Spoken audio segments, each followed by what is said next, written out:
It's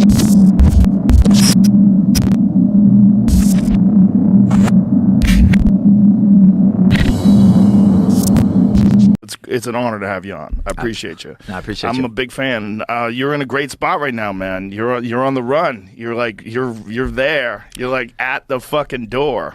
You know? It's been a long road. It's like when I look back at it, where I've been, where I'm at right now, like you still don't even like believe it, but it's like I still need to get over that hurdle where people still don't believe in you. Still, people are still looking for excuses of why you beat this guy, why you beat that guy, why you don't deserve the title shot.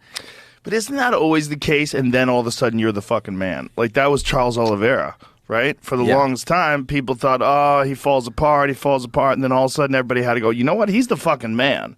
You know, until Islam got a hold of him, he was like a completely different entity than he was like back when Cub Swanson knocked him out. Yeah, when you look at the way his career is, the way like people don't give him enough credit for that, and the way he dominated some of the best guys. Oh my God! Once he was in his title reign, when he beat Gaethje, the way he beat Chandler, I mean, my God. But you mean now people know how good Islam is. People weren't respecting him the same way I feel like I'm not getting respected, and then now when he plays with him like that, beats him on the feet, and then finishes him on the ground, I think that now people are realizing, all right, well, Islam isn't all talk. Like when DC and all of them are saying that, like he's going to be better than Habib. Now they're realizing it. Anybody who said it was all talk is a fool. If you watch the way he submitted Drew Dober, he just smushed him. Yeah. I'm like, there was no getting up there. It was just a matter of time before he put the smush down on him. Training with those guys, I tell people, I'm like, if you never train with the guys from Dagestan, from somebody on their team, you don't know what it feels like. It's not regular jiu-jitsu. Like it's like quicksand where you're in there, you think you're moving, you're looking for a way out.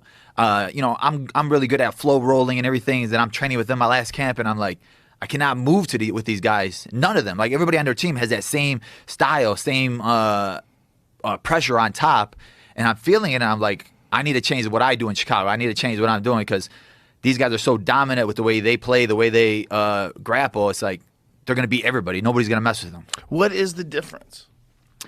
For the mentality, I think is a big thing too. When you're rolling with somebody new, you'll get a flow roll with them. You'll play around to see how they're feeling.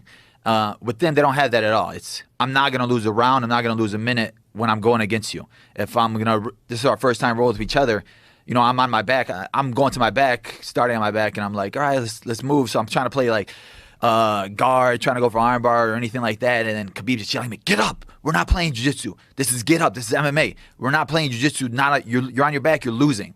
And their mentality is, let me hold you down because I'm not going to lose this round. I'm going to stay on top of you. I don't care if I'm in your guard the whole time and I'm just staying on top of you with pressure.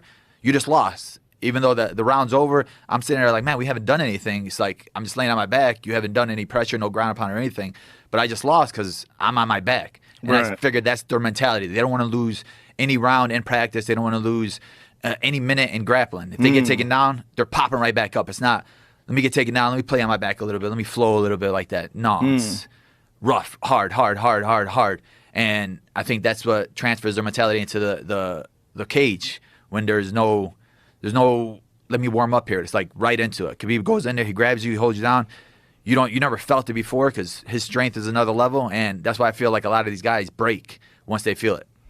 I would be really interested to see. I mean, the best guy off his back, arguably in the lightweight division, is Oliveira, and Oliveira really couldn't do anything with Islam.